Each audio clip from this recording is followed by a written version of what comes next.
أشهد أن لا إله إلا الله وحده لا محمدا عبده ورسوله أما بعد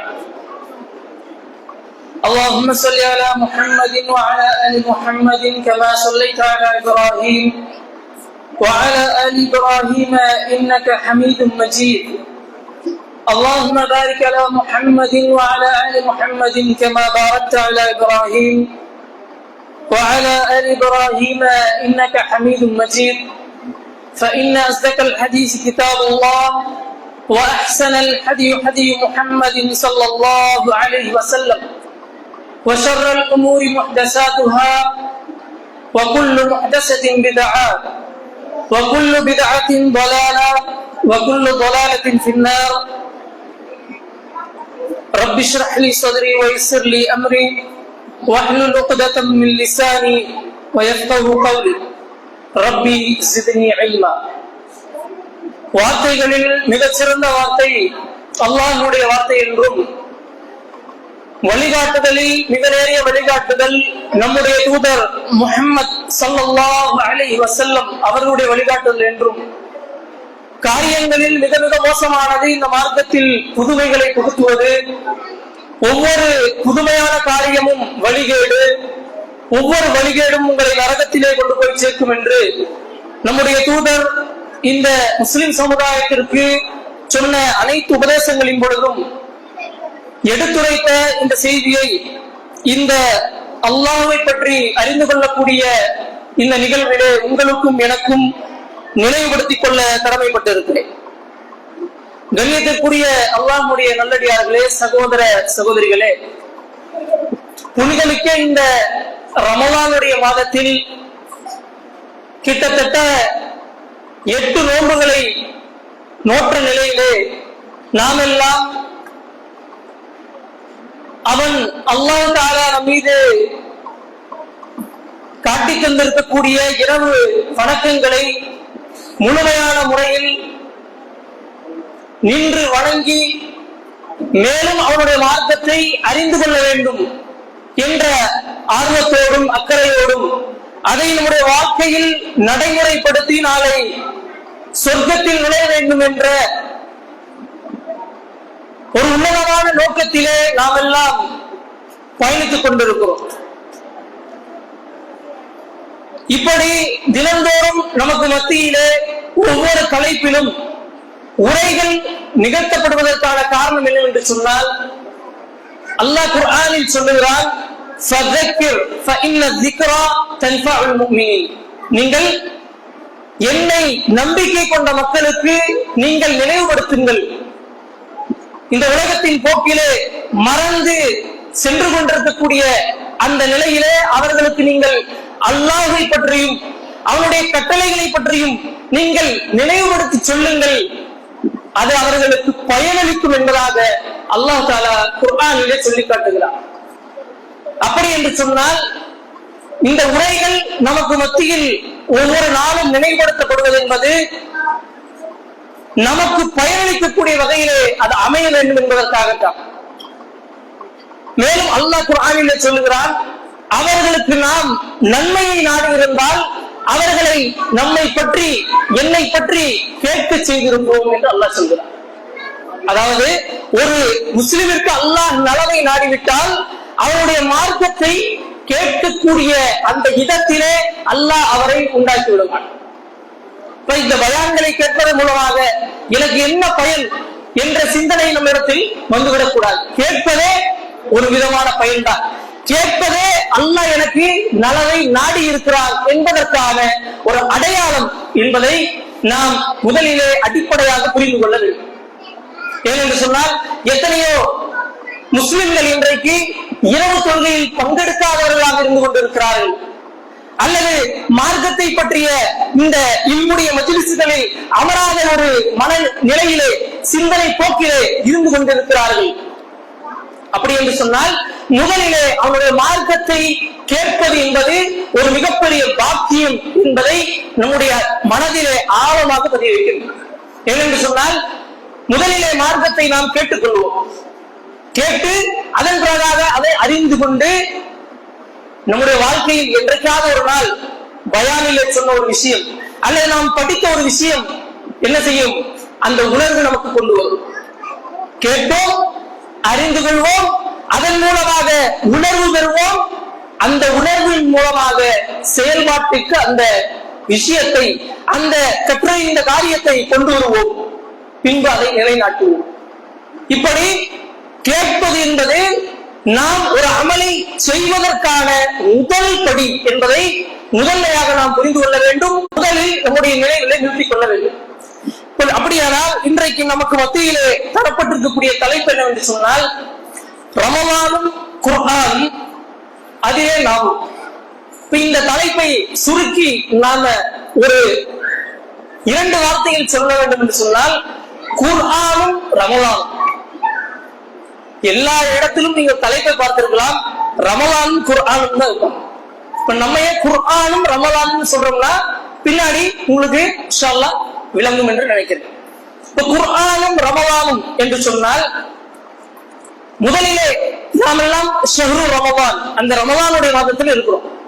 இப்ப ரமலானுடைய மாதத்தை பற்றி குர்ஆனில் சூரத்துல் பக்ராவில் வரக்கூடிய வசனத்தை நிறைய தடவை, இமாம் கூட ஒரு தடவை தான் இரவு தொழுகையில் ஓதி இருப்பார். ஆனால் நாம் இந்த மாதம், ஒரு மாதம் தொடக்கத்துக்கு முன்பிலிருந்து இந்த வசனத்தை என்ன செய்திருக்கிறோம்? கேட்டிருக்கிறோம். ஷஹ்ரு ரமலான் அல்லதி உன்சில ஃபீஹில் குர்ஆன். இந்த ரமலானுடைய மாதம் எப்படிப்பட்டது என்று சொன்னால், உன்சில ஃபீஹில் குர்ஆன், இந்த மாதத்தில் தான் இந்த குர்ஆன் இறக்கி அருளப்பட்டது. இதை நம்ம எப்படி விளங்கி இருக்கிறோம்? ரமலானுடைய மாதம் சிறப்பு மிக்கது, அதிலே குர்ஆன் இறக்கப்பட்டிருக்கிறது, அப்படிதான் விளங்கி இருக்கிறோம். இதை சரியான முறையில் விளங்க வேண்டும் என்று சொன்னால், ரமலானில் நடைபெற்ற, ரமலானில் நிகழ்ந்த சில முக்கியமான வரலாறுகளை விரிவாக அல்லது அது சுருக்கமாக நாம் என்ன செய்ய வேண்டும்? நினைவுபடுத்தி பார்த்துக் கொள்ள வேண்டும். ரமலானில் நடைபெற்ற முக்கியமான நிகழ்வுகள் என்னென்ன? முதன்மைப்படுத்தி நம்ம சொல்ல வேண்டிய நிகழ்வுகள். ரமலான் மாதத்தில் இதெல்லாம் நடந்துச்சு, இஸ்லாமிய வரலாற்றில் தெரிந்தது சொல்லுங்க இன்ஷா அல்லாஹ். பத்ர் போர், பத்ர் போர் அப்படிதான் சொல்லி நம்மளை என்ன செஞ்சு வச்சிருக்காங்க, அப்படிதான் நிறைய கேட்டு வச்சிருக்கோம். நம்ம வேற வேற என்ன நிகழ்வுகள் ரமலானுடைய மாதத்தில் நிகழ்ந்திருக்கு? மாஷா அல்லாஹ், குர்ஆன் இறக்கப்பட்டது. அதனாலதான் அந்த வசனத்தை நான் முன்னாடி சொன்னேன், அதுல இருந்து நீங்க எடுத்து சொல்லுவீங்கன்னு. இப்ப அல்லாஹ் என்ன சொல்றான்? ஷஹ்ரு ரமலான் அல்லதி உன்சில ஃபீஹில் குர்ஆன். நம்ம என்ன எண்ணி வச்சிருக்கோம்னா, ரமலான் மாதத்துல குர்ஆன் இறக்கப்பட்டதும் எக்ஸ்ட்ரா ஒரு சிறப்பு, அப்படிதான் நம்ம விளங்கி வச்சிருக்கோம். ஆனால் இப்ப வரலாறு நீங்க கேளுங்க, ரமலான் அப்படிங்கிற வார்த்தை இருக்குல்ல, ரமலான் என்ன அர்த்தம் யாருக்கா தெரியுமா? ரமலான் என்று சொன்னால் சுட்டரிக்க கூடியது. அரபியினுடைய அந்த வார்த்தைக்கான நேரடி மொழிபெயர்ப்பு என்னன்னா, சுட்டரிக்க கூடியது, பொசுக்க கூடியது, இந்த மாதிரி அர்த்தம் தான். இப்ப இந்த ரமலான் பாவங்களை பொசுக்கக்கூடிய மாதமாக எப்படி மாறுச்சுன்னா, இப்ப ரமலான் எப்ப கடமையாக்கப்பட்டுச்சு? எந்த ஆண்டு ரமலான் கடமையாக்கப்பட்டுச்சு? ஹிஜ்ரி 2ஆம் ஆண்டு. ரமலான் ஹிஜ்ரி 2ஆம் ஆண்டு கடமையாக்கப்பட்டுச்சு. இப்ப கடமையாக்கப்பட்டு எந்த மாதத்தில்? ஹிஜ்ரி 2ஆம் ஆண்டு எந்த மாதத்தில் ரமலான் கடமையாக்கப்பட்டது? அதாவது ரமலானுடைய நோன்பு. ரமலான் இருந்துச்சு, ரமலான் நோன்பு கடமையாக்கப்பட்டதுக்கு முன்னாடி இஸ்லாமிய மதங்கள்ல ரமலான் இருந்துச்சா இல்லையா? இருந்தது. ஆனா நோன்பு என்ன செய்யல? கடமையாக்கப்படல. அப்போ எந்த மாதத்தில் ரமலான் கடமையாக்கப்பட்டுச்சு? ஹிஜ்ரி 2ஆம் ஆண்டுல எந்த மாதம் என்று சொன்னால், ஷஅபானில் ரமலான் என்ன செய்யப்படுது? கடமையாக்கப்படுது. ஹிஜ்ரி 2ஆம் ஆண்டு ஷஅபானுடைய மாதத்தில் ரமலான் நோன்பு கடமையாக்கப்படுது. ரமலானுடைய மாதம் அதுக்கு முன்னாடி என்ன செஞ்சுச்சு? அந்த மாதங்களுடைய வரிசையில இருக்குது. அப்ப நீங்க நல்லா விளங்கிக்கணும். அதே போல ரமலானுடைய நோன்பு எப்ப கடமையாக்கப்பட்டுச்சு? அல்லாஹ்வுடைய தூதர் ஸல்லல்லாஹு அலைஹி வஸல்லம் அவர்களுக்கு நுபுவத், நபித்துவம் கொடுக்கப்பட்டு 15 ஆண்டுகளுக்கு பிறகு, அல்லாஹ்வுடைய தூதர் நபியாக ஆக்கப்பட்டு 15 ஆண்டுகளுக்கு பிறகு என்ன செய்யப்படுது? ரமலான் நோன்பு கடமையாக்கப்படுது. நல்லா விளங்கிக்கணும். குர்ஆனுடைய அந்த வரலாறையும் ரமலான் கடமையாக்கப்படுறதை குழப்பிக்க கூடாது. இப்ப நோன்பு கடமையாக்கப்பட்டது அல்லாஹ்வுடைய தூதர் நபியாக அனுப்பப்பட்டு 15 வருடங்களுக்கு பிந்தி. சரிங்களா? அப்போ அதற்கு முன்பாகவே எது இறக்கப்பட்டு விட்டது? குர்ஆன் இறக்கப்பட்டாச்சு. குர்ஆன் இறக்கினாலும் அல்லாஹ்வுடைய தூதர் நுபுவத்தை என்ன செஞ்சாங்க? அடைஞ்சாங்க. அப்போ ரமலானை கொண்டு அல்லாஹ் குர்ஆனை சிறப்புப்படுத்தல. குர்ஆனை கொண்டு என்ன செஞ்சிருக்கான்? அல்லாஹ் ரமலானை சிறப்புப்படுத்திருக்கான். இதை முதல்ல என்ன செய்யணும்? நம்ம அடிப்படையா விளங்கிக்கணும். நம்ம இந்த ஷஹ்ரு ரமலான் இந்த வசனத்தை கேட்டோம்னா என்ன நினைச்சுக்கிறோம்னா, ரமலான்ல குர்ஆன் ஒரு ஆடட் எக்ஸ்ட்ரா சிறப்பு, இப்படிதான் நம்ம என்ன செய்யறோம். நிறைய பேர், பெரும்பான்மையான மக்கள் இப்படிதான் விளங்கி இருக்கிறாங்க. அப்போ குர்ஆனை கொண்டு அல்லாஹ் என்ன செய்திருக்கிறான்? ரமலானை சிறப்புப்படுத்தி இருக்கிறார்.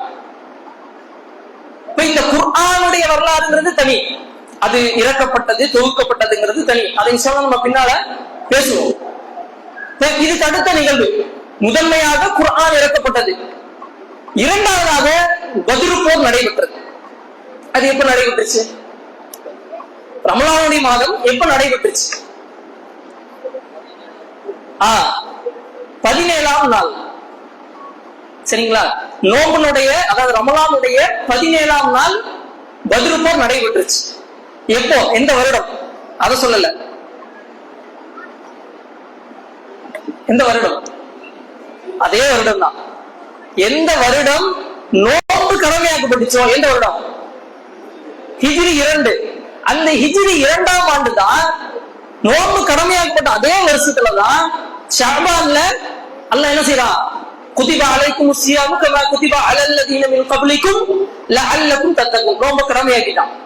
கடமையாக்கப்பட்டு அதே வருடம் கிட்டத்தட்ட ரமலான் ஆரம்பித்து 17 நாள் என்ன நடக்குது? பத்ரு போர் நடக்குது. இந்த முன்னாடி உங்களுக்கு ரசூல் ஸல்லல்லாஹு அலைஹி வஸல்லம் வரலாறுல அதெல்லாம் நீங்க என்ன செஞ்சிருக்கீங்க? ஏற்கனவே கேட்டிருக்கிறீங்க. அப்போ ரமலானுடைய நோன்பு எப்பொழுது கடமையாக்கப்பட்டதோ அதே வருடத்தில் என்ன கடமையாக்கப்பட்டது? பத்ரு போர் நடந்துச்சு. பத்ரு போரும் ரமலானுடைய நோன்பு கடமையாக்கப்பட்டதும் ஒரே வருடத்தில் நடந்தது. சஹாபாக்கள் நோன்பு நோற்ற நிலையில என்ன செஞ்சாங்க? போருக்கு போனாங்க. ஆனா இன்னைக்கு நம்ம நோன்பு வைக்கிறதே போருக்கு போற மாதிரி தான். நோன்பு வைக்கிறதே ரொம்ப சிரமமான ஒரு மனநிலையில நம்ம இருக்கிறோம். ஆனா சஹாபாக்களுக்கு முதல் நோன்பு, இதுக்கு முன்னாடி நோன்பு இருந்துச்சு, வேற வடிவத்தில் இருந்துச்சு. அது நோம்பின் வடிவங்கள்னு நம்ம தனியா பேசுவோம். யஹூதிகளுக்கு இருந்த நோன்புகள் இருந்துச்சு.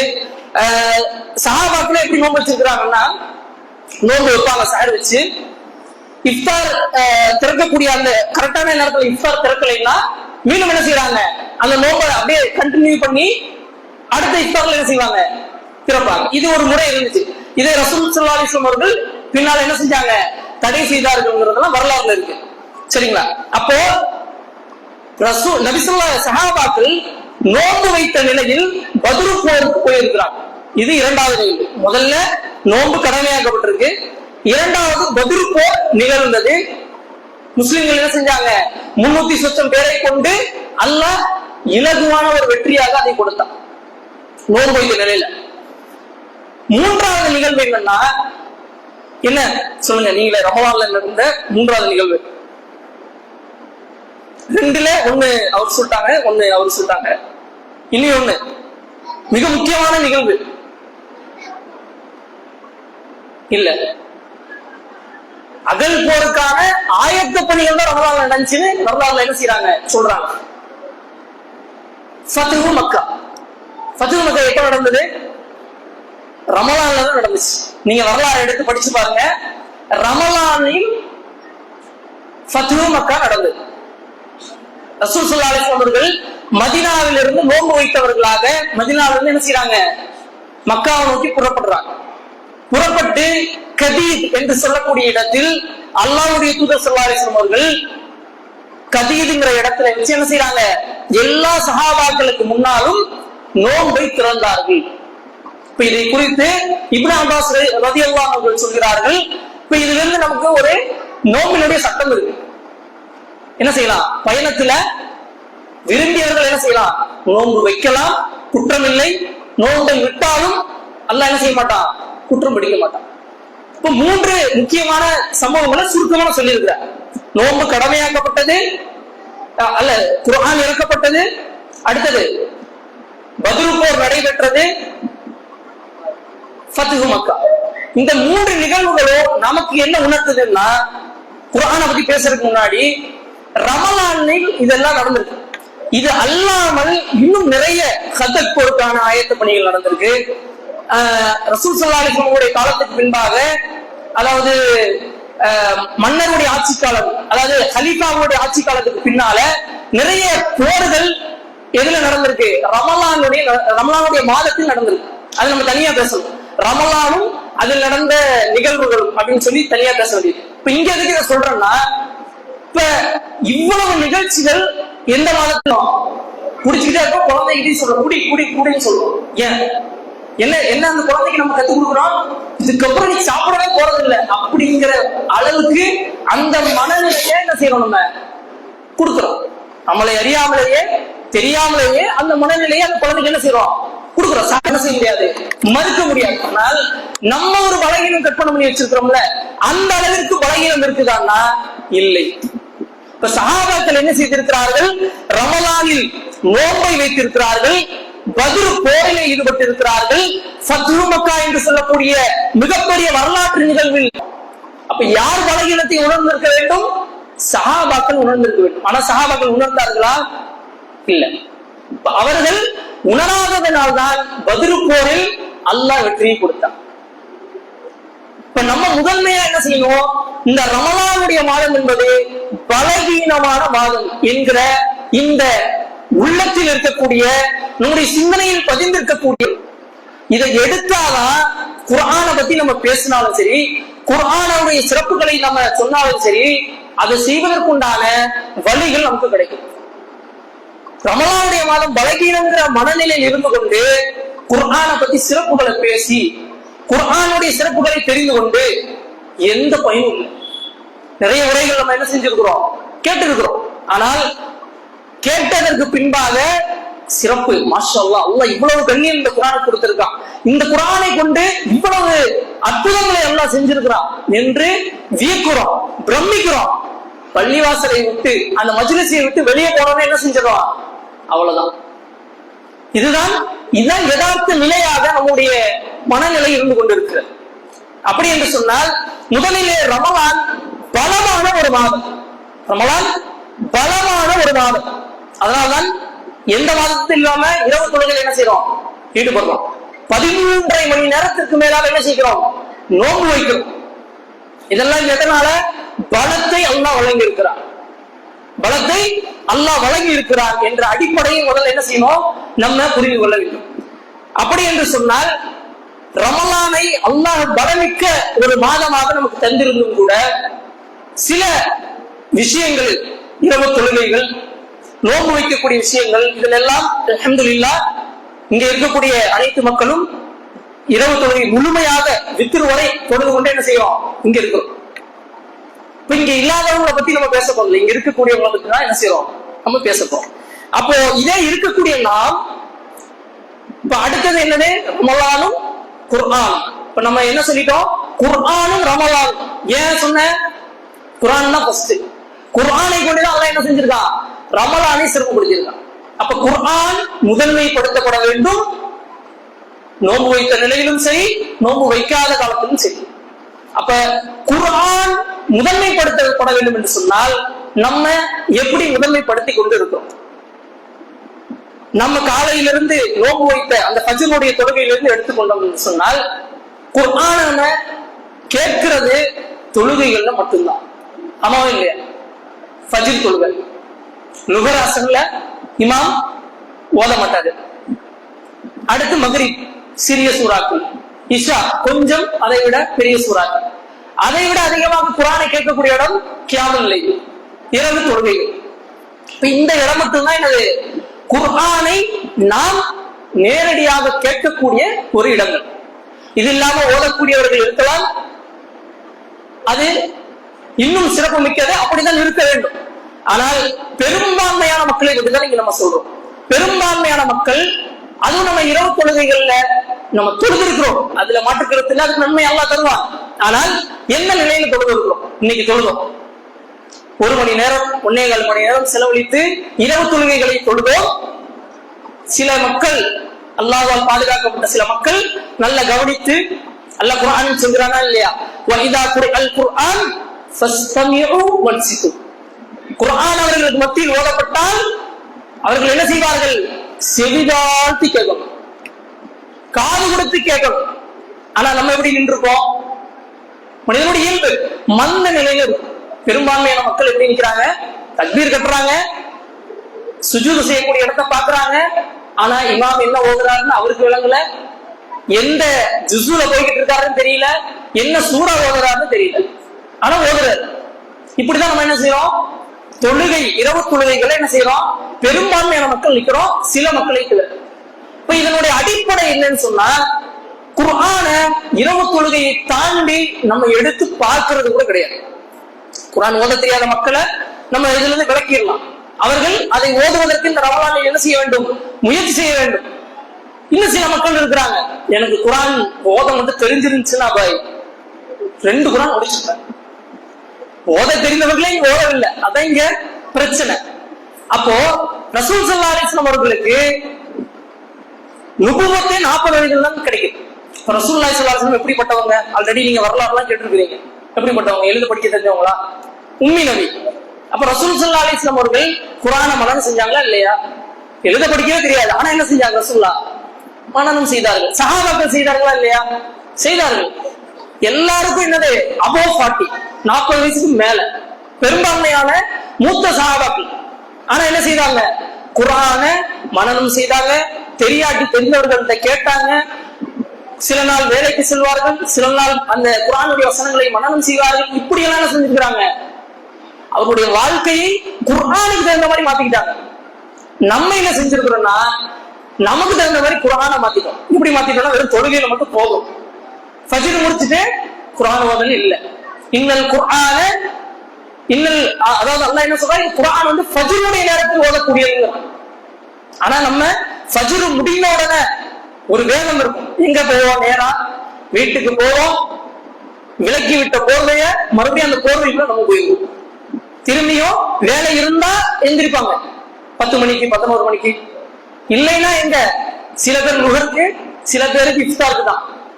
பாயிண்ட் டு பாயிண்ட், சஹர் டு இஃப்தார். நல்லா பாதுகாப்பு.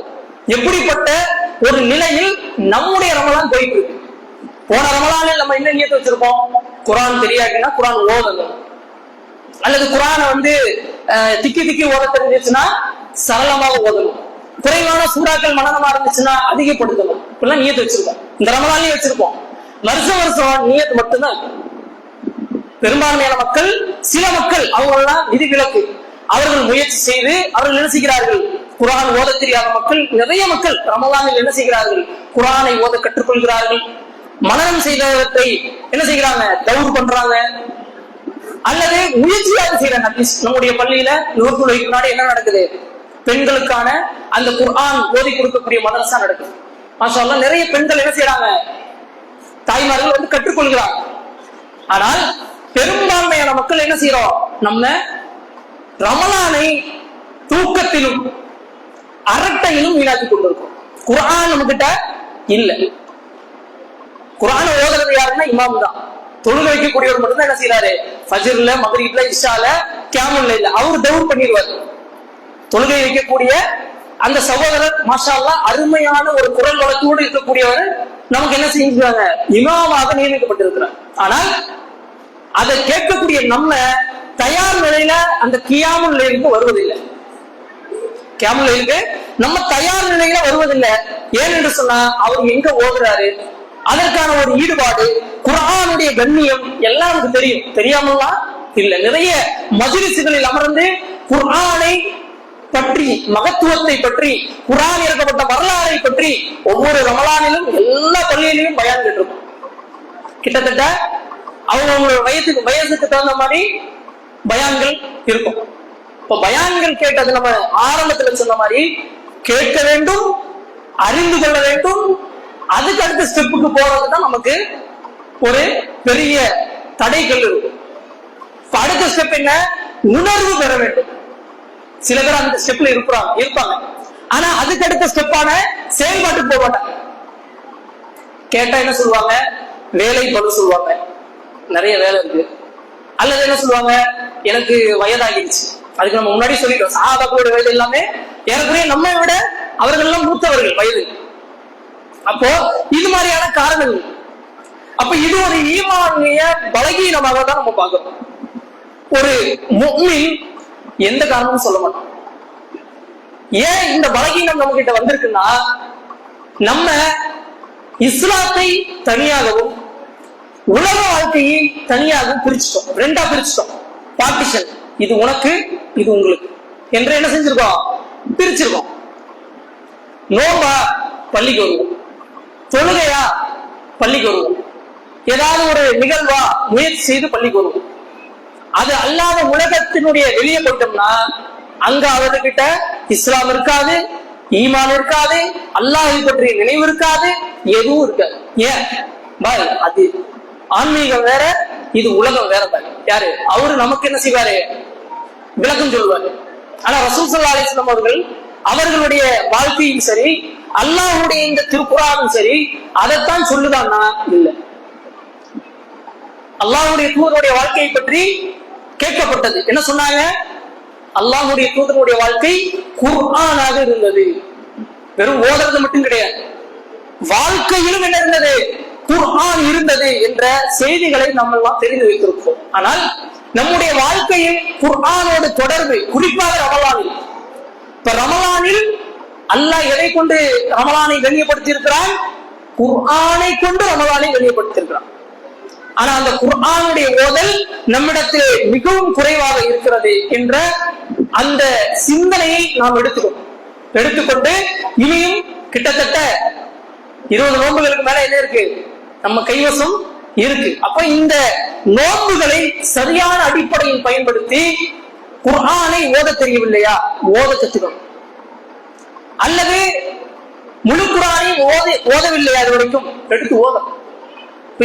குர்ஆனை எவ்வளவு முடிச்சிருக்கீங்கன்னு நம்மள்ட்ட கேள்வி கேட்டா நம்ம என்ன சொல்லுவோம்? என்ன பதில் இருக்கு நம்மள்ட்ட? இத்தனை ஜூஸ் முடிச்சிருக்கேன், அல்லது ஒரு தடவை முடிச்சிருக்கேன். ஒரு தடவை முடிச்சவங்க யாரா இருக்கீங்களா? முழு குர்ஆனையும் ஒரு தடவை பார்த்து முடிச்சவங்க. 8 நோம்பு 9 நோம்பு முடிஞ்சிருச்சுன்னு சொல்றீங்க. ஒரு குர்ஆனை முழுமையாக பார்த்து, குர்ஆனை எனக்கு ஓத தெரியும், குர்ஆனை கொண்டு அல்லாஹ் ரமலானுடைய வாழ்க்கையை கண்ணியப்படுத்தி இருக்கான். நான் எவ்வளோ இந்த 8 நோம்புல அல்லது 9 நோம்புல ஓதி இருக்கிறேன்? எத்தனை ஜுஸ்கள் ஓதப்பட்டிருக்கு? அல்லது எத்தனை தெரியாத சூறாக்களை மனனம் செய்திருக்கிறேன்? அல்லது ஓத தெரியாதனா ஓத ஆரம்பிச்சிருக்கனா? இல்ல அதற்கான ஒரு முன்னெடுப்பு, ஒரு முயற்சி எடுத்திருக்கிறனா? நமக்கு தெரியல, நம்முடைய நிலை நமக்கு தெரியும், நமக்கு விளங்கு. அப்ப நம்ம என்ன செய்யணும்? குர்ஆனை நம்முடைய அடுத்த கட்ட குர்ஆனுடைய ஸ்டேஜுக்கு போறதுக்கு முயற்சி செய்யும். காரணங்கள் சொல்லிக் கொண்டு என்ன செய்யக்கூடாது? நம்ம இருக்க முடியாது. இப்ப சில பேர் என்ன செய்வாங்க? கியாமுல் லைலுக்கு ஏன் பையன் வரல அப்படின்னு கேட்டோம்னா தொழுதிருக்க மாட்டாரு, வேற பள்ளியிலையும் தொழுதிருக்க மாட்டாரு. கேட்டா என்ன காரணம் சொல்லுவாங்க? கொஞ்சம் பிஸி நானு அப்படின்னு சொல்லுவாங்க. இதே 20 தொழுகை முடிஞ்சு நீங்க வெளியே போனீங்கன்னா அவர் என்ன செய்வாரு? அங்க எங்கேயாவது நின்று என்ன செஞ்சுட்டு இருப்பாரு? பேசிக்கிட்டு இருப்பாரு. நீங்க போய் தூங்கிடுவீங்க. யாரு? இபாதத் செய்தவர்கள் 10:30 மணிக்கு பயான் முடிஞ்சோன்னு என்ன செஞ்சிருவோம்? நம்ம போய் தூங்கிடுவோம், அடுத்து சாருக்கு எந்திரிக்கணும்னு. ஆனா அவர் என்ன செய்ய மாட்டாங்க? தூங்க மாட்டாங்க. அவங்களுக்கு விடிய விடிய தூக்கம் கிடையாது, இரவு தொழுகையும் கிடையாது, குர்ஆன் ஓதலும் கிடையாது, எதுவும் கிடையாது. ஒரு கூட்டம் அப்படி. இளைஞர்கள் கூட்டம் ஒரு பக்கம் என்னன்னா கேரம் போர்டு. நோன்பு வச்சுட்டு பாவம் தானே செய்யக்கூடாது, கேரம் போர்டு விளையாடு. சஹாபாக்கள் பத்ர் போரில் கலந்து கொண்டார்கள் நோன்பை வைத்துக் கொண்டு. ஆனால் இன்றைக்கு இளைஞர்கள் என்ன செய்கிறார்கள்? நீங்க ஒரு 10:30 மணிக்கு மேல இங்க இருக்கக்கூடிய அந்த மெயின் ரோட்டுக்கு நீங்க போய் பாருங்க, ஜோடி ஜோடியாக அல்லது 3 பேர் 4 பேர் ஒரு வண்டியில போகக்கூடியவர்கள் எல்லாம் யாரு? இளைஞர்கள். எப்ப போறாங்க? மத்த மாசத்துல நீங்க பார்க்க முடியாது, ரமலானுடைய மாசத்துல பார்க்கலாம். இப்ப நீங்க இந்த பயான் முடிஞ்சோன்னா அங்க போனீங்கன்னா சர்ன்னு ஒரு வண்டி போகும். யாரு? ஒரு முஸ்லிம் இளைஞர்கள் 3 பேர் 4 பேர் ஒரு வண்டி. சிறுவர்கள், இளைஞர்கள் வேறு, சிறுவர்கள்.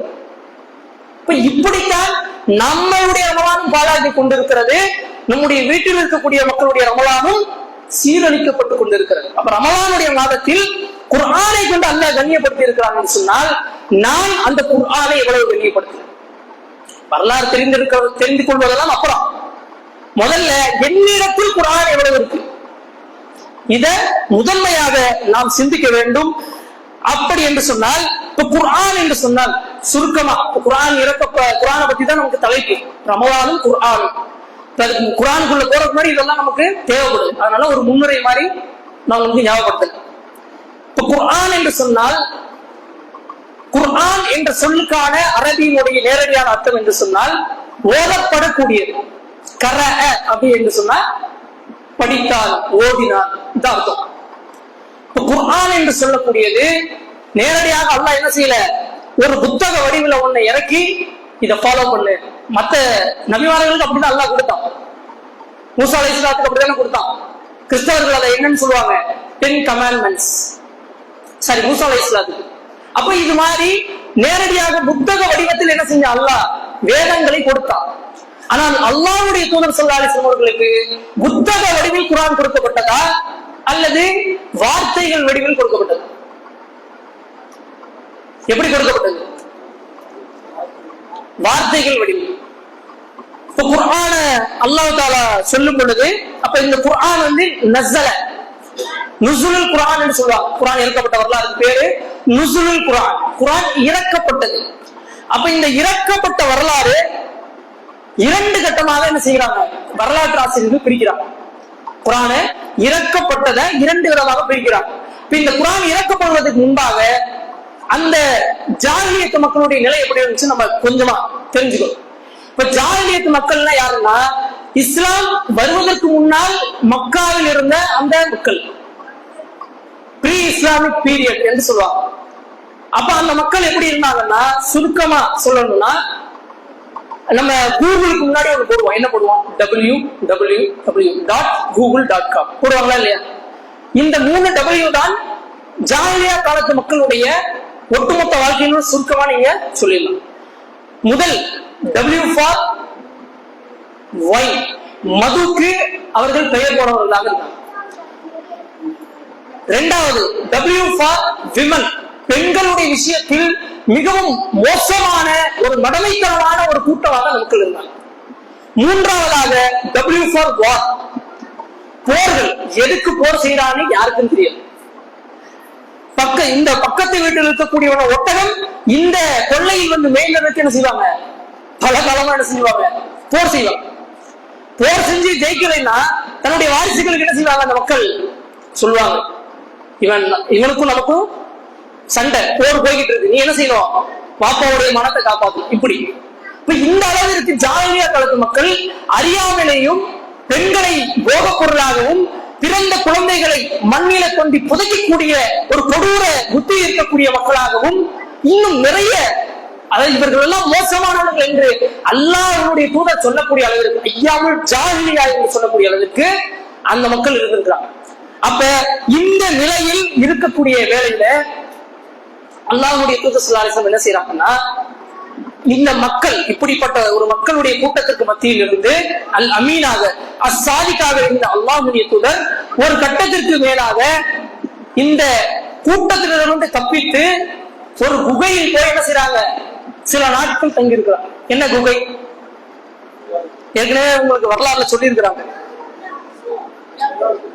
ஹிரா குகை.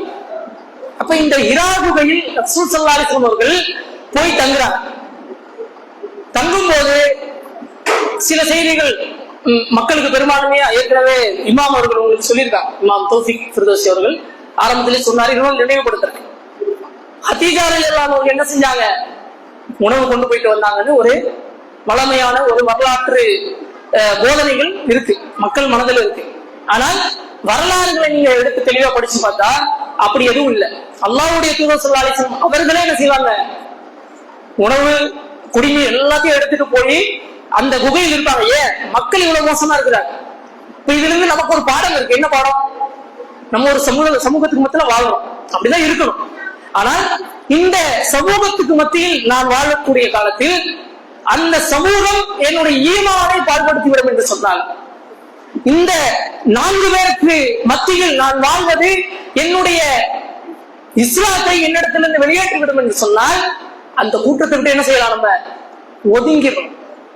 ஒதுங்கி தனிமையில் செல்வதை இந்த சம்பவம் நமக்கு என்ன செய்யுது? உணர்த்து. ஒரு கூட்டத்துக்கு மத்தியில நம்ம வாழ்றோம், அந்த கூட்டத்துக்கு மத்தியில் வாழ்ந்தால் என்னுடைய ஈமான் பறிபோய் 4 பேரை பத்தி புறம்பேசிக்கிட்டு தான் வாழணும். அல்லது யாராவது ஒரு ஆளை சண்டை சச்சரவோடு வாழ வேண்டும், இஸ்லாமிய நெறிமுறைகளை பின்பற்றி வாழ முடியாது. அப்படி ஒரு கூட்டம் இருக்கும். அந்த கூட்டத்துக்கு மத்தியில நம்ம இருக்கிறோம்னு சொன்னா அந்த கூட்டத்தை விட்டு என்ன செய்யணும்? ஒதுங்கிடும். 4 நபர்கள் அப்படிப்பட்டவர்களா இருக்கிறாங்கன்னா அதை விட்டு ஒதுங்கிடும். இப்ப இது ரசூல் ஸல்லல்லாஹு அலைஹி வஸல்லம் அவர்கள் அந்த ஹிராகுகையில் இருந்ததனுடைய ஒரு படிப்பினை நமக்கு. அப்ப அப்படி இருக்கக்கூடிய வேளையில் என்ன செய்யப்படுகிறது? குர்ஆன் இறங்குது. அப்ப இதுல நம்ம ஏற்கனவே சொல்லியிருந்தோம், 2 கட்டங்களாக என்ன செய்யப்பட்டது? குர்ஆன் இறங்குது. முதல் கட்டம் என்னன்னு சொன்னா, நம்ம கேள்விப்பட்டிருக்கோம், இன்னா அன்ஸல்னாஹு ஃபீ லைலத்தில் கத்ர். லைலத்துல் கத்ரி கைரும் மின் அல்ஃபி ஷஹர் தனஸ்ஸலுல் மலாயிகத்து வர்ரூஹு ஃபீஹா பிஇذن ரப்பிஹிம் மின் குல்லி அம்ர் ஸலாமுன் ஹிய ஹத்தா மத்லஇல் ஃபஜ்ர். என்ன, லைலத்துல் கத்ருடைய இரவில் தான் குர்ஆன் என்ன செய்யப்பட்டது? இறக்கப்பட்டது. இப்ப இதை வரலாற்று ஆசிரியர்கள் எப்படி சொல்றாங்கன்னு சொன்னா, குர்ஆன் முதல் கட்டமாக பல் ஹுவ குர்ஆனும் மஜீத், அல்லாஹ் குர்ஆன்ல சொல்றான், பல் ஹுவ குர்ஆனும் மஜீத் ஃபீ லவ்ஹின் மஹ்ஃபூல். எங்க இருக்கப்பட்டது முதல் கட்டம்? ஃபீ லவ்ஹின் மஹ்ஃபூல்.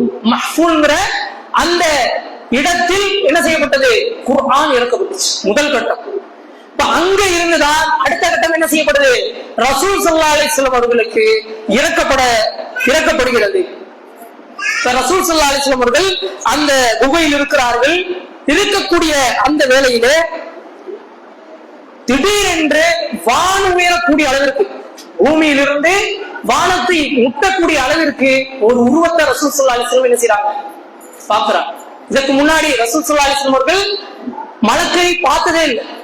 இப்ப நம்ம இருக்கிறோம், திடீர்னு அப்படி ஒரு உருவம் தெரிந்தா என்ன செய்வோம்? பதட்டப்படுவோம், பயப்படுவோம். ரசூல் ஸல்லல்லாஹு அலைஹி வஸல்லம் அவர்கள் அதான் செஞ்சாங்க, பயந்தார்கள். யார் அவர்கள்?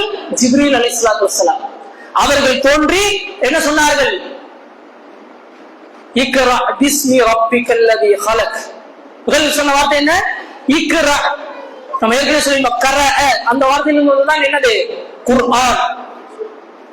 கிதாபும் சில இடங்கள்ல குர்ஆன் என்ன செய்யப்படும்? குர்ஆனை கிதாபாக என்ன செய்வாங்க? சொல்லுவாங்க. ஆனா கிதாபுங்கிறது குர்ஆனை குறித்தாலும் சரி, ஆனா அது நேரடியான அர்த்தம் உள்ள வார்த்தை கிடையாது. ஏன்னா கதபன எழுதினான், இன்னொரு அர்த்தம் இருக்கு. என்னன்னா ஒரு எழுத்தையும் இன்னொரு எழுத்தையும் சேர்ப்பதற்கு என்னது? அந்த கதபன்ற வார்த்தைக்கான அர்த்தம். அப்போ இந்த நிலையில் தான் என்ன செய்யப்பட்டது? குர்ஆன் இறக்கப்பட இருந்தது. அப்ப ஜிப்ரீல் அலைஹிஸ்ஸலாத்து வஸ்ஸலாம் வந்து இக்ரா, படி என்று சொன்னார்கள். ரசூல் ஸல்லல்லாஹு அலைஹி வஸல்லம் யாரு? உம்மி நபியாக இருந்தார்கள், படிக்க தெரியாது என்று சொன்னார்கள். இப்ப இரண்டாவது முறை ஜிப்ரீல் அலைஹிஸ்ஸலாத்து வஸ்ஸலாம் அழுத்தமாக சொன்னார்கள், இக்ரா. ரசூல் ஸல்லல்லாஹு அலைஹி வஸல்லம் பதில் என்னது? அதே பதில் தான். இப்ப மூன்றாவது முறையும் சொல்லிவிட்டு அந்த சூரத்துல் அலக்கினுடைய முதல் 5 வசனங்கள், சூரத்துல் அலக்கினுடைய முதல் 5 வசனங்களை அல்லாஹ்வுடைய தூதர் ஸல்லல்லாஹு அலைஹி வஸல்லம் அவர்களுக்கு போதிக்க ஆரம்பிக்கப்பட்டது. இக்ரா பிஸ்மி ரப்பிக்கல்லதி ஹலக் ஹலக்கல் இன்சான மின் அலக். அல்லாஹ்வுடைய இந்த உங்களுடைய இறைவனுடைய பெயரை கொண்டு நீங்கள் படிப்பீராக. இக்ரா வ ரப்புக்கல் அக்ரம் அல்லதி அல்லம பில் கலம். அல்லாஹ் இதிலே சொல்லிட்டான், அல்லதி அல்லம பில் கலம், அவன் தான் உங்களுக்கு எழுதுகோலை கொண்டு கற்றுக் கொடுத்தான். ஆனா ரசூல் ஸல்லல்லாஹு அலைஹி வஸல்லம் என்ன தெரியாது? எழுத்த தெரியாது. பெரும்பான்மையான அந்த அரபுலகத்தில் இருந்த மக்களுக்கு எழுத்த தெரியாது. குர்ஆனை எழுத்து வடிவத்தில் இறக்கப்படல, சொல் வடிவத்தில் தான் என்ன செய்யப்படுது? இறக்கப்படுது. ஆனால் அல்லாஹ் என்ன சொல்றான்? உங்களுக்கு எழுதுகோலை கொண்டு நாம் கற்றுக் கொடுத்தோம் அப்படின்னு சொல்றோம். இப்ப இதுதான் குர்ஆன் இறக்கப்பட்ட அந்த ஹிரா குகையில் நடந்த சம்பவம். இப்ப இன்ஷா அல்லாஹ் நாளை இதை தொடர்ந்து நடைபெற்ற நிகழ்வுகளை நாம் தொடர்ந்து பார்க்கலாம். அதோடு சேர்த்து இந்த குர்ஆனை ரசூல் ஸல்லல்லாஹு அலைஹி வஸல்லம் அவருடைய காலத்திற்கு பின்பாக சஹாபாக்கள் எப்படி அந்த குர்ஆனை பாதுகாத்தார்கள், எப்படி அதை தொகுத்தார்கள் என்ற தொகுக்கப்பட்ட வரலாறுகளை இன்ஷா அல்லாஹ் சுருக்கமாக நாளை தினம் பார்க்கலாம். எந்த விஷயத்தை கேட்டோமோ அந்த விஷயத்தை செவிமடுத்து அதை உலமாக செய்யக்கூடிய வாக்கியத்தை வல்ல ரஹ்மான் உங்களுக்கும் எனக்கும் தந்தல் புரிவானாக. ஹாதா மா இன்தி வல் இல்மு இன்தல்லாஹ் வகுலி குல்லி ஹாதா வஸ்தக்ஃபிருல்லாஹி லி வலக்கும் வஸ்தக்ஃபிரு அன்னி அன்கும். வஸ்ஸலாமு அலைக்கும் வரஹ்மத்துல்லாஹி வபரகாத்துஹு.